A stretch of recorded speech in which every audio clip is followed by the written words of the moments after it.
Bonjour Laurent Charlin. Bonjour. Vous êtes membre académique principal à MILA, l'Institut québécois d'intelligence artificielle, où nous nous trouvons. Vous êtes professeur agrégé à HEC Montréal, titulaire d'une chaire en IA, spécialisée dans les systèmes d'apprentissage profond. Merci de me recevoir au MILA. Qu'est-ce que c'est le MILA ?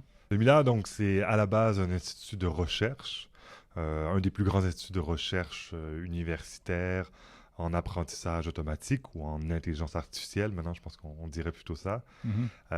C'est en plus un organisme à but non lucratif qui a pour mission de développer les talents en IA, qui a pour mission de s'assurer que le développement de l'IA se fait de manière responsable. Et donc, il y a un peu l'idée d'être un influenceur et puis d'être un peu, disons, en amont de certaines décisions qui pourraient être prises, de certaines idées qui pourraient être développées par le monde. Donc, pas tout à fait une idée de chien de garde, mais une idée d'un... Mais un petit peu quand même. Peut-être un petit peu, Ouais. éventuellement, si ça nécessite d'être le cas. Mais a priori, au début, c'était pas ça. Puis il y a aussi, je pense, l'idée de collaborer avec des gens et puis de développer pas juste de la recherche intéressante, mais aussi de s'assurer que les entreprises, par exemple, québécoises, canadiennes, et ailleurs dans le monde aussi, puissent utiliser les dernières avancées de l'intelligence artificielle. Il faut revenir un petit peu peut-être sur la création. Pourquoi est-ce que ça a été créé, cet organisme qui est, à ma connaissance, quasi unique au monde? En tout cas, c'est une structure, un type de structure qui est assez rare. Oui, ouais, tout à fait, absolument, absolument. Je pense que quand ça a été développé au début, j'ai essayé par le moment de chercher d'autres exemples, même dans d'autres domaines d'instituts un peu similaires, pour essayer de m'en inspirer, de me dire comment ils font les choses, est-ce qu'on ne pourrait pas s'en inspirer. J'ai pas trouvé d'exemples très convaincants d'instituts similaires. Donc, je pense que l'idée à la base, c'était d'essayer de fédérer certaines des ressources ou des forces qu'on avait à Montréal.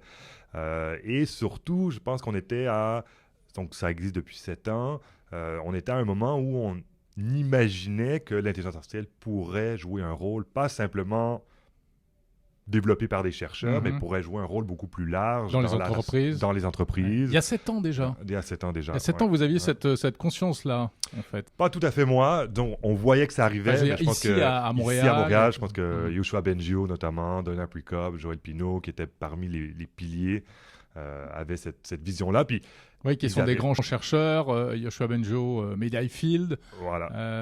Pretering plutôt. Oui. Pardon. Pretering, Voilà. ouais. Il n'est pas en maths, il est en informatique. Il est en informatique. C'est ça. Ouais, mais oui, c'est ça. Et donc, Yoshua Bengio, notamment, avait travaillé depuis un long moment sur l'apprentissage profond, les réseaux de neurones. Les réseaux de neurones commençaient à fonctionner, ils commençaient à être utilisés dans certaines entreprises à différentes sauces. Et donc, on imaginait qu'il y aurait cet engouement, cette révolution. Et puis, il y avait, je pense, que l'idée de dire, au Canada, à Montréal, on est particulièrement bon là-dedans, grâce à ces chercheurs-là. Et il y a peut-être moyen de capitaliser, de créer, de fédérer, premièrement, quelques universités, et puis de créer quelque chose de un peu plus gros, un peu plus fort, puis de pérenniser cette chose-là, et ces MILA. Et alors aujourd'hui, donc 7 ans après, 6 ou 7 ans après, qu'est-ce qu'on fait au quotidien? Que font les personnes qui se trouvent ici? Alors, il y a un grand nombre de personnes qui sont encore en recherche fondamentale. Par exemple, la vie que moi j'ai ici est un peu la même vie que j'aurais à l'université. J'ai des étudiants que j'encadre, qui graduent avec des masters, avec des thèses, des doctorats. Mais je dirais en tout cas comme chercheur, MILA me permet aussi de faire plein de choses que je n'arriverais pas à faire tout seul à l'université, me met en lien avec plusieurs partenaires notamment. Puis, nous aussi, nous donne un espace pour penser à l'IA de demain, à où on veut aller, à ce qu'on veut faire, et une opportunité de parler à différentes personnes de la société, qu'ils soient journalistes ou politiciens, donc différents membres de la société civile. À faire passer la bonne parole un peu. À faire passer la bonne parole, aussi à écouter. Je pense que pendant un long moment, l'IA était développée par des technologistes. Et là, maintenant, je pense que plus elle est utilisée dans la société, plus il faut qu'on ait une approche vraiment multidisciplinaire dans son développement. On voit parmi les 3 ou 4, on va dire, objectifs du MILA, il y en a un qui m'a fait tilter quand je l'ai vu inscrit sur le mur, c'est véritablement s'intéresser aux implications dans la société de l'intelligence artificielle. Ah, tout à fait, absolument. Je pense que ça c'est une mission, une valeur vraiment fondamentale. Je pense que pendant un long moment, on a vu l'intelligence artificielle comme ayant énormément de bons côtés, mais aussi être une technologie qui pouvait être utilisée évidemment à mauvais escient. Mais c'est vrai qu'avant, on ne voyait que le côté positif, en fait. Surtout, on regardait ça avec les yeux de Chimène, c'était formidable. Ouais. Et puis, Oui, tout à fait. Puis c'est ce qui nous permettait, comme chercheurs, de continuer à avancer aussi, cette conviction qu'il y avait vraiment des choses bénéfices, il y avait beaucoup de bénéfices, plutôt, je devrais dire, à faire avec l'IA. Alors aujourd'hui, c'est plus la même ambiance. Qu'est-ce que... Ben, je dirais plutôt qu'on est toujours convaincu qu'il y a des choses exceptionnelles à faire. Je pense que notamment, on voit les déploiements d'intelligence artificielle qui nous aident petit à petit à régler, enfin, plutôt dans un tas de domaines, puis qui nous permettent de faire avancer ces domaines-là. Mais je pense qu'il a changé, c'est l'incertitude. On voit aussi l'évolution de ces modèles-là. Et comme humain, c'est, je pense que tout à fait normal d'être un peu anxieux devant une si grande incertitude, devant une évolution aussi rapide de certaines des capacités de ces modèles-là. Yoshua Bengio, que vous citiez au début, qui est donc en quelque sorte à l'origine de la création de cette organisation, de cet organisme, le MILA, a signé récemment une lettre pour... il fait partie en quelque sorte des inquiets. Alors parce qu'on a l'impression qu'aujourd'hui il y a les inquiets et puis les optimistes, les pessimistes et les optimistes. Nous on a un optimiste en France, enfin il est partiellement en France, c'est Yann Lequin que Yoshua Bengio connaît bien, ils ont eu le prix Turing en même temps. Mais Yann Lequin, lui, c'est l'optimiste. Et puis Yoshua Bengio ou Geoffrey Hinton sont ils nous font peur. Pourquoi est-ce qu'ils ont voulu comme ça tirer la sonnette d'alarme sur les risques liés à l'intelligence artificielle?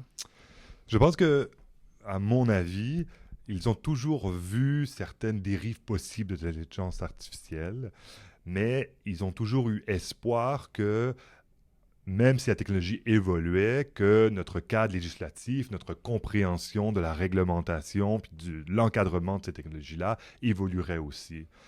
Par contre, je pense que depuis, on va dire, 1 an, 2 ans, on voit que l'intelligence artificielle, la technologie elle-même, avance tellement vite que je pense qu'on peut se demander légitimement qu'est-ce qu'on doit faire du côté législatif, du côté encadrement, du côté traité international pour s'assurer qu'il n'y ait pas de dérive. Donc je pense que c'est un peu cette évolution-là qui a fait changer les choses. Ce que je devrais dire, puis c'est en fait un peu ce que vous avez dit, c'est que il n'y a pas de consensus en ce moment dans la communauté. C'est ça qui est étonnant. Plusieurs chercheurs restent extrêmement optimistes, notamment par le fait qu'il y a encore plein d'applications bénéficielles. Ces applications-là ne se sont pas envolées, elles existent toujours. Mais je pense quand même que la communauté serait d'accord, il y aurait un certain consensus sur le fait qu'il faut faire attention à ce qu'on veut faire et qu'il y a des problèmes immédiats, des problèmes à moyen terme éventuels et des problèmes peut-être à plus long terme aussi. Laurent Charlin, avant qu'on parle de ce que vous faites aussi, qui est super intéressant sur l'apprentissage profond, toujours sur cette question un peu des risques, c'est quoi les risques? Parce qu'en fait, quand on est monsieur ou madame tout le monde, on se dit, bon d'accord, il paraît que c'est dangereux l'IA, mais pourquoi ce serait dangereux? Alors, il y a plusieurs réponses à cette question-là. Je pense que premièrement, il faut regarder l'IA, d'où elle vient, comment elle existe, comment elle est utilisée. Donc, imaginons que vous êtes une entreprise américaine, par exemple, ou française. Vous entraînez votre IA sur des données françaises ou données américaines. Est-ce que cette IA-là va être adaptée pour d'autres cultures, dans d'autres pays? Donc, il y a des véritables problèmes liés à des biais possibles, visibles ou non, à des discriminations potentielles. Et un peu comme tout nouvel outil, je pense qu'on n'a pas nécessairement encore toutes les façons de comprendre, de bien évaluer l'intelligence artificielle, les problèmes qu'elle peut avoir. Donc ça, ce sont des problèmes qui sont très immédiats, des problèmes... En regardant dans les dernières années, il y a eu des problèmes. On a déployé une IA pour faire quelque chose et puis elle a discriminé, par exemple. Vous avez un exemple? Oui, je pense qu'aux États-Unis, il y a eu une IA qui a été utilisée dans un contexte juridique où elle aidait les juges à prendre certaines décisions et on s'est rendu compte que finalement, cette IA-là discriminait contre une partie de la population américaine. Donc, elle avait associé, par exemple, les gens d'une certaine race avec Pas un plus fort taux de récidive, etc. Par exemple. Ouais. Donc, il y avait des discriminations qui étaient extrêmement réelles, qui étaient peut-être en partie dans les données, mais qui peuvent être amplifiées par l'IA. Mais est-ce qu'on peut... quelles sont les sécurités et les réponses à ces risques-là? Selon vous, c'est quoi? Ben, je pense qu'on est en train d'établir ce genre de choses-là. Je pense que pour l'instant, on a dit, OK, on a un problème, qu'est-ce qu'on devrait faire? Je pense que la partie évaluation des modèles, la partie compréhension des modèles me semble excessivement importante. En ce moment, finalement, on a beaucoup de processus qui sont humains. On a des juges qui sont humains, des avocats qui sont humains, et donc on comprend, on a une certaine idée de comment l'humain fonctionne, comment il raisonne, quel genre d'erreur il peut faire. Et puis si on lui pose la question, il peut donner une explication. Exactement. Vraie ou fausse, mais enfin bon, il la donne. Exactement, une explication, puis aussi une certaine incertitude. Oui. Donc si je vous pose une question que vous ne savez pas, vous pouvez me dire « je crois que c'est ça, j'en suis pas certain ». L'IA en ce moment, quelquefois, est extrêmement sûre de choses qui sont extrêmement fausses. Elle peut halluciner, notamment. Elle hallucine. Donc ça, c'est... on a l'impression qu'il y a enfin, les contre-pouvoirs, les contre-mesures, finalement, elles se situent en amont et en aval. Ça peut être la réglementation, et aussi en amont. Et là, on va rentrer dans le dur de ce que vous faites, finalement. Comment est-ce que lorsqu'on conçoit ces outils d'intelligence artificielle, est-ce qu'il est possible aujourd'hui de fixer certaines règles ou pas, et comment ça se passe? Ben, absolument. Je pense que la première chose, c'est d'imaginer d'où vient le substrat. Donc, comment sont entraînés ces modèles-là. Ces modèles-là regardent des grandes bases de données qu'on crée. Et donc, il est facile d'imaginer qu'on devrait juste créer les plus grandes bases de données possibles, laisser l'IA s'entraîner là-dessus, puis on aura des résultats phénoménaux. Mais il faut aller un peu plus loin que ça, je pense, puis essayer de comprendre qu'est-ce qu'on a dans nos données, quelles sont les discriminations, on parle de discrimination, quelles sont les discriminations, les problèmes possibles qui pourraient être perpétués par l'IA si elle l'apprenne à partir de ces données-là. Donc, c'est un problème qui semble simple. Si je vous dis, vous avez des données, vérifiez que dans les données, par exemple, il n'y a pas de problème dans ces données-là. Ça peut paraître une tâche relativement simple, mais imaginons que vous avez des terabytes et des terabytes de données. Comment s'assurer que ces données-là passent tous les tests qu'on veut qu'ils fassent? Et c'est donc là qu'on peut imaginer que c'est une étape nécessaire, mais pas nécessairement suffisante, et qu'on peut aussi aller en aval et s'assurer que l'IA, peu importe ce qu'elle a ingurgité, ce qu'elle a mangé, ne vous dit pas des choses qui sont mauvaises. Et c'est là un peu souvent ce qu'on appelle l'alignement. Donc, l'alignement de l'IA avec la connaissance, la compréhension ou les désirs des humains. D'accord. Et ça se passe à quel niveau? Au niveau de l'entraînement des IA? Parce qu'on sait que les IA, ça fonctionne en deux temps, en fait. D'abord, vous créez les outils, puis vous les entraînez, et puis ensuite, éventuellement, on les met sur le marché, ou enfin, en tout cas, on les applique à tel ou tel cas de figure. Mais l'alignement dont vous parlez, pour qu'on comprenne bien, ça se passe... Quand une IA est en service déjà dans une entreprise, ou il faut que ce soit fait avant? C'est souvent avant, mais après l'entraînement. Donc, c'est vraiment une troisième étape intermédiaire. C'est un peu ce qui a été fait avec ChatGPT. C'est exactement ce qui a été fait avec ChatGPT. Et c'est pour ça, notamment, que ChatGPT semble donner des meilleures réponses. Parce que, on va dire, ChatGPT, sans trop anthropomorphiser, donne des réponses qui sont plus humaines. C'est un peu plus comme si on discutait avec un humain, ou en tout cas, c'est un modèle qu'on peut se faire. Encore une fois, il faut faire attention. Oui. C'est pas parce que ChatGPT nous répond bien à une question qu'il est nécessairement humain et qu'il aura les mêmes failles et les mêmes forces qu'un humain. Donc, l'anthropomorphisation, il faut y faire extrêmement attention. Ce qu'on a du mal à... Enfin, ce que je pense encore beaucoup d'utilisateurs aujourd'hui ne réalisent pas, c'est que ces machines-là ne raisonnent pas, en fait. Exactement. Je pense que ça amène à des débats philosophiques assez rapidement. Qu'est-ce que ça veut dire raisonner? Qu'est-ce que ça veut dire comprendre? Il y a toujours cette expérience. Si j'ai toute la connaissance humaine dans mon bureau, vous me posez une question, ça veut dire que si j'ai toute la connaissance humaine, je peux y répondre. Mais est-ce que ça veut dire que je la comprends ou non? On ne sait pas. Ce qu'on sait en ce moment, c'est que on a besoin disons, d'établir des protocoles pour évaluer les IA. C'est des choses qu'on fait pour les humains. Quand je forme, par exemple, un médecin, je l'évalue à la fin. Il y a des examens standardisés qui permettent aux médecins ensuite d'avoir le droit de pratique. Donc, on pourrait imaginer quelque chose d'un peu similaire pour les IA. Cette IA-là a passé tel examen, ce qui donne à cette IA-là le droit d'être utilisée dans tel contexte. Il faudrait des diplômes pour les IA. Par exemple, donc avec cérémonie de graduation à la fin. Vous travaillez sur ces choses-là ici au Mila? Oui, absolument. On travaille beaucoup sur ces choses-là, mais donc chaque professeur à Mila, je devrais dire, a son agenda de recherche, peut travailler sur les questions qui l'intéressent, lui et ses étudiants, lui ou elle, pardon, et ses étudiants. Après, il faut aussi voir qu'est-ce qu'on peut faire dans le milieu universitaire. Donc, pour l'instant, ces grands modèles de langue, les LLM, à la ChatGPT, à la Bard de Google, ont besoin d'énormément de puissance de calcul, ont besoin d'énormes bases de données. Et donc, dans un cadre universitaire, c'est difficile d'entraîner à partir de zéro ces modèles-là. Oui, il faut de la data. Exactement. Il faut des données. Exactement. Donc, on se concentre ou à évaluer certaines choses ou à les entraîner plus spécifiquement pour certaines phases, donc certaines tâches, pardon. Donc, c'est ce qu'on appelle le fine-tuning. Donc, c'est un entraînement secondaire. Et alors, vous, Laurent Charlin, vous travaillez particulièrement sur l'entraînement dans le temps, c'est ça? Expliquez-nous ça. Exactement. Donc, les humains, on a cette capacité-là d'apprendre tout au fur et à mesure de notre vie. Ce que je sais aujourd'hui, c'est une chose. Demain, j'apprendrai autre chose que j'ajouterai à ma base de connaissances. Il est possible, évidemment, que j'oublie des choses, mais les choses que j'ai oubliées, c'est possible aussi que j'arrive à m'en souvenir beaucoup plus rapidement. Donc, j'arrive à réacquérir ces connaissances que j'ai oubliées là. L'IA, pour l'instant, n'est pas capable de faire ce genre de choses-là. Donc, si elle apprend une première base de données, que je lui montre une seconde base de données, elle risque de tout oublier ce qu'elle a appris précédemment. Et donc, on veut qu'il y ait des apprentissages qu'on appelle plus continus, qui soient donc incrémentaux. D'accord.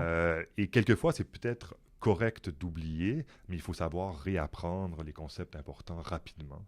Je ne sais pas si on peut comprendre sans être un scientifique de haut vol, mais comment se fait-il qu'elle l'oublie comme ça? C'est-à-dire qu'elle remplace dans sa mémoire les anciennes données par des nouvelles? C'est exactement ce qui se passe. Donc, on lui donne Et c'est pas une question de taille mémoire ou de Pas simplement, parce que ce que vous pouvez imaginer, c'est que quand vous ajoutez quelque chose, c'est pas simplement que vous le rajoutez dans une autre partie de votre cerveau. C'est que votre cerveau le rajoute à sa base de connaissances et donc le lie avec ce qu'on connaît jusqu'à maintenant. Donc, si l'autobus était en retard hier, qui est encore en retard aujourd'hui, c'est pas deux informations complètement indépendantes. Je les lis, je me dis, si ça fait 2 jours qu'il est en retard, peut-être qu'il sera encore en retard demain, peut-être qu'il y a quelque chose d'autre qui explique ce retard. Il y a un problème sur cette ligne, etc. Exactement. D'accord. Et donc, c'est cette capacité de raisonner, de rajouter au bon endroit, de faire les liens qui me permet d'être intelligent, de continuer à apprendre. Et c'est faire des liens, faire ce genre de lien-là, faire ce transfert de connaissances, c'est ce que l'IA n'arrive pas à faire pour l'instant. Et où en êtes-vous de vos recherches? Est-ce que vous arriverez un jour à faire cette jonction? On l'espère, évidemment. Je pense quand même, une chose qui est assez importante, c'est que l'humain, j'ai besoin d'apprendre de manière continue pour survivre. C'est-à-dire que si j'avais arrêté d'apprendre quand j'avais 10 ans, j'aurais beaucoup de difficultés à fonctionner dans la société d'aujourd'hui. On peut imaginer que l'IA n'a pas du tout ce problème, n'a pas du tout cette intention, ce désir. Et donc, c'est un des problèmes. L'autre problème, je dirais, c'est que bien qu'on ait un bel exemple, nous, l'humain, d'un système biologique qui arrive à faire ça, ça ne veut pas dire qu'on comprend comment notre cerveau fonctionne. Donc, les mécanismes exacts qui vont nous permettre de faire ça avec l'IA, on les cherche, mais pour l'instant, je dirais qu'on ne les a pas encore trouvés. À vous écouter, on a l'impression qu'on est vraiment encore au balbutiement, alors que, ChatGPT ou les IA génératives d'images ou de musique nous paraissent déjà fabuleuses. Mais on voit que les chercheurs comme vous sont déjà dans l'étape d'après, avec encore beaucoup d'inconnus et avec encore des perspectives décuplées finalement par rapport à ce qu'on connaît aujourd'hui. Absolument, c'est notre désir. Disons que jusqu'à très récemment, on arrivait à faire des IA qui étaient excellentes sur une tâche Ouais. très, très précise. Donc, par exemple, reconnaître les objets à l'extérieur ou à l'intérieur. Maintenant, ce qu'on a vu, notamment avec ChatGPT, c'est une certaine diversification. On a des IA qui sont capables de pas juste faire une tâche très précise, mais qui arrivent à en faire plusieurs. Dans certains cas, il y en a quelques-unes sur lesquelles elles sont plutôt bonnes, d'autres peut-être sur lesquelles elles sont moins bonnes. Donc, il y a cette espèce d'effet de généralisation. Ce qui nous manque encore énormément, c'est apprendre à partir de peu de données. Comme humain, j'arrive à apprendre très rapidement des nouvelles choses parce que justement, j'arrive à les relier à des choses que je connais, puis à une compréhension du monde physique, la façon dont il fonctionne. Donc, comme humain, je n'ai pas besoin d'aller lire toutes les pages Internet pour comprendre le monde. Et puis j'apprends de plus en plus vite au fil des années. Exactement. Alors que ChatGPT, par exemple, a encore besoin, pour avoir cette espèce de base de connaissances, d'utiliser tout ça. Donc, on arrive déjà je trouve que ChatGPT est déjà très impressionnant dans certaines de ses réponses, mais est d'un autre côté très loin des capacités humaines. Puis la méthode d'apprentissage est aussi extrêmement différente. Ouais. Ce que vous décrivez, enfin l'IA qui sera performante dans tous les domaines ou dans de nombreux domaines, c'est la fameuse IA généraliste. C'est ce qu'on appelle une IA généraliste. C'est un mythe ou ce sera une réalité un jour? Je pense que c'est une excellente question. On ne le sait pas. On peut quand même imaginer qu'on aura des IA qui seront plus généralistes qu'aujourd'hui. Est-ce qu'elles le seront complètement ou pas? Est-ce qu'on voudra qu'elles le soient complètement? Est-ce qu'on voudra qu'elles puissent apprendre des choses complètement de manière autonome? Je pense que c'est là aussi qu'il y a des questions qui deviennent vite des questions existentielles. Un peu existentielles, un peu éthiques aussi. Comme société, qu'est-ce qu'on veut faire? Comment on veut que l'IA nous aide comme société? C'est ça la question fondamentale, je pense. Oui. Mais en même temps, le train est déjà en marche. Est-ce qu'il n'est pas trop tard pour se poser ces questions-là? Je crois... C'est une bonne question, mais je ne crois pas. Je crois que comme individu, dans des sociétés démocratiques, c'est à nous, collectivement, d'imaginer ce qu'on veut faire. Et si, par exemple, personne n'utilise ChatGPT parce que personne trouve que c'est pertinent, ben, ces compagnies-là vont devoir faire un peu autre chose. Ce qui n'est pas le cas, ce qui est plutôt l'inverse, puisque tout le monde se jette sur ChatGPT. Pour l'instant, tout à fait. Voilà, Absolument. puisque des outils similaires sont intégrés dans les moteurs de recherche, Google, Microsoft, etc. Est-ce que selon vous, c'est une bonne chose finalement de mettre ce type d'outils à la portée du plus grand nombre, à la portée de tout le monde? Ah, ça c'est une excellente question. Je ne le sais pas. Je vois clairement des avantages. Ouais. Je pense que notamment, ça a permis à l'intelligence artificielle de devenir utile. Donc maintenant, comme vous l'avez dit, plein de gens l'utilisent tous les jours pour faire différentes tâches. Je pense par contre que moi, comme chercheur universitaire, j'aimerais bien avoir une meilleure compréhension de ces systèmes-là avant de recommander qu'on les utilise tous. J'aimerais comprendre dans quel cas ils fonctionnent, j'aimerais comprendre dans quel cas ils ne fonctionnent pas. J'aimerais m'assurer que ces outils-là seront accessibles au plus grand nombre de gens, peut-être. Puis j'aimerais qu'on ait une meilleure compréhension de où va-t-on avec ce genre d'outils-là. Pour l'instant, j'ai l'impression que les gens qui mènent le jeu, il y a un petit nombre de compagnies, mais un petit nombre d'individus fondamentalement qui mènent un peu ce jeu et qui décident un peu finalement d'où on va aller. Ce qui me rassure, c'est que je crois que ces compagnies-là, ces entités-là, sont ouvertes au dialogue et même si on n'est pas nécessairement d'accord, on peut imaginer cheminer un peu tous ensemble comme ça. Oui, parce que alors, je reviens à Mila. Parmi les membres fondateurs ou les sponsors, on trouve des grands noms. Il y a Google, il y a Nvidia, il y a tous ces gens-là, Meta. Vous travaillez avec eux au quotidien ou alors ils ont mis la main sur vous et ils vous dictent ce qu'ils veulent? Pas du tout. Donc, ce ne sont pas des membres fondateurs. Les membres fondateurs sont les universités montréalaises. D'accord. Ce sont des partenaires et qui ont accès à certaines choses à Mila, mais pas à toutes. Ce sont des partenaires quelquefois avec lesquels c'est extrêmement stimulant de discuter parce que justement, ils ont des grandes bases de données, des capacités computationnelles exceptionnelles.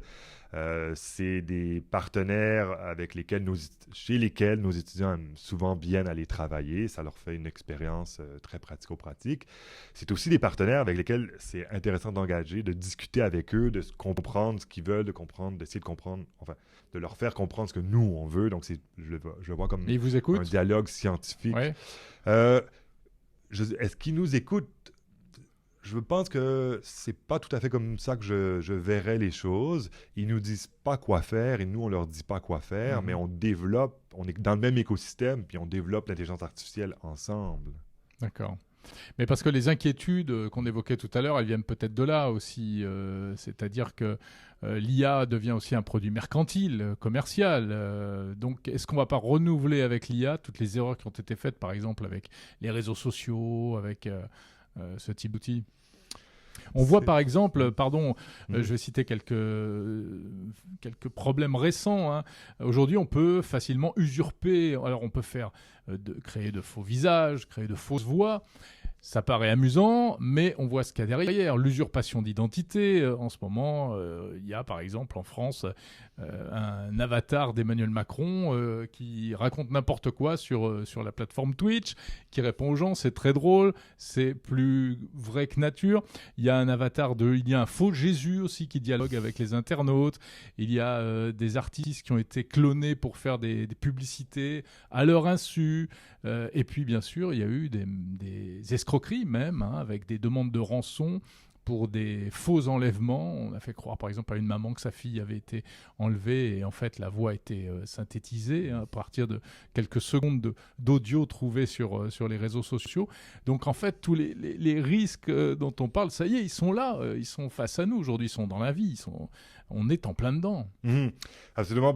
C'est pour ça, je pense que ce qui me rassure, c'est que il y a plusieurs efforts en Europe et au Canada notamment pour légiférer sur certaines de ces choses-là, puis pour encadrer certaines de ces applications-là, comment on a le droit d'utiliser, ce qu'on a le droit de faire, ce qu'on n'a pas le droit de faire. Et ce qui me semble particulièrement important, c'est comme le futur est très incertain, c'est d'avoir des législations qui peuvent s'adapter ou des entités qui vont s'adapter aux différents progrès. Parce que certains des problèmes dont vous parlez, de deepfake en général, ce sont des problèmes qu'on n'avait pas ou des choses qui n'existaient pas il y a 5 ans. Donc, une législation qui aurait été écrite il y a 5 ans ne serait peut-être pas adéquate pour des problèmes d'aujourd'hui. Ouais. Donc, je pense que on peut le voir un peu comme une course. Hein? La technologie évolue et puis le droit, nos considérations éthiques, nos considérations sociétales, pour l'instant, je crois qu'ils sont un peu en retard. Et j'espère qu'avec certaines de ces législations-là, on va pouvoir avoir un dialogue, ne pas brimer la technologie, mais s'assurer qu'on avance dans des directions dans lesquelles on veut avancer puis qu'on empêche mauvaises choses. Ouais. Alors justement, vous savez qu'en Europe, nous, on est très fort pour la réglementation, pour faire des lois, des règlements, des choses comme ça. Et il y a déjà pas mal de textes qui sont en préparation. Certains sont déjà même en activité. Comment est-ce que vous voyez ça ici, du Québec, du Canada, du continent nord-américain, je dirais? Quel regard vous portez là-dessus? Alors, je crois que le Canada et les États-Unis, dans ce cas-là, ne sont peut-être pas tout à fait alignés. Bien sûr. Je connais un peu, puis en toute honnêteté, je connais un peu mieux la situation au Canada, même si je suis loin d'être un expert légal, et un peu moins aux États-Unis. Donc, il y a ce projet de loi sur l'intelligence artificielle et qui est un peu plus large, qui aussi sur les données. Qui est en seconde lecture, donc qui sera peut-être adopté dans les mois à venir. Ici au Canada, vous voulez dire? Ici au Canada. D'accord, ok. Je pense qu'il y a un certain nombre de... Donc il y a un projet actuellement en discussion au Canada pour réglementer l'intelligence artificielle. Tout à fait, absolument. Puis je pense que là, on parle d'applications avec incidence élevée, ou c'est un terme un peu comme ça, pour justement dire des applications d'intelligence artificielle ou des systèmes d'intelligence artificielle qui pourraient influencer la société, que ce soit de manière positive ou de manière négative. Je pense qu'il y a un certain nombre de règlements pour les compagnies, justement, qui voudraient utiliser ce genre de système-là, déployer ce genre de système-là pour s'assurer qu'il n'y ait pas de dérive, pour s'assurer, encore une fois, qu'on aille un peu dans la bonne direction. Oui, mais on sait que entre les paroles et les actes, parfois il y a des dissonances. Et je reprends encore en Europe, ce qui se passe, c'est que d'un côté, on se félicite de ces réglementations, et d'un autre côté, on commence à dire, oui, mais attends, notamment dans les startups, les grandes entreprises innovantes, qui vont dans ce domaine-là, on dit oui mais attendez, si vous mettez trop de barrières, on va pas s'en sortir. On ne peut pas aujourd'hui à la fois développer des outils d'IA et puis prévoir tous les cas de figure négatifs qui pourraient se produire. Donc est-ce que c'est pas un risque le risque n'est pas que ça freine l'innovation? Peut-être, je ne le sais pas, je crois peut-être un peu naïvement qu'il y a une façon de bien faire les choses, de dire on ne va pas freiner l'innovation parce que c'est une innovation, mais on va s'assurer d'encadrer, de pousser l'innovation vers des choses qui vont être vraiment bénéfiques pour nous tous. Ce débat a lieu ici aussi au Canada? Absolument, tout à fait, absolument. Comment faire sans faire trop, quoi? Je pense qu'au Canada, quand même, il y a eu... Enfin, peut-être que je suis dans une bulle, mais j'ai eu l'impression... Comme tous les chercheurs, on vous excuse. Une bulle peut-être un peu mais vous aussi, n'avez pas l'air. C'est gentil, c'est un peu montréalaise, où je crois qu'on a peur...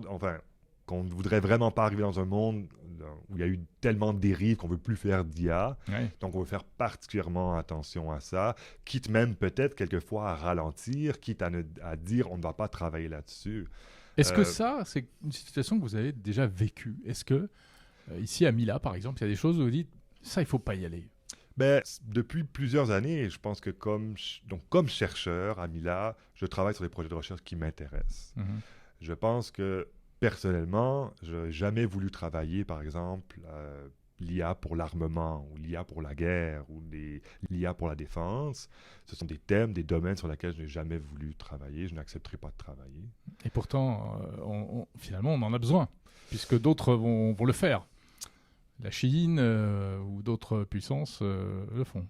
Peut-être, mais donc moi je peux pas contrôler. Là, on en est au choix, à la décision individuelle. C'est une décision individuelle. Je pense qu'après, aussi comme chercheur, il y a des nouvelles opportunités qui s'ouvrent à nous avec les législations. Donc si on dit maintenant, il faudra qu'il y ait des systèmes d'audit, par exemple, de l'intelligence artificielle, comme chercheur, il peut y avoir des opportunités. Qu'est-ce que ça veut dire faire de l'audit pour ce genre de système-là? Comment je fais pour faire ça? Comment je fais pour m'assurer qu'il y a les garde-fous, qu'il y a un encadrement de l'IA? Donc, je pense que ce qu'on voit ce que vous dites tout à l'heure comme étant peut-être couper la créativité et l'innovation, je pense que peut-être ça ferme des portes, mais ça en ouvre d'autres. Donc, comme chercheur, en tout cas, je ne suis pas très inquiet de ça pour l'instant. Merci beaucoup. Laurent Charlin, membre académique principal à MILA, l'Institut québécois d'intelligence artificielle, et professeur agrégé à HEC Montréal. Merci, ça a été très plaisant.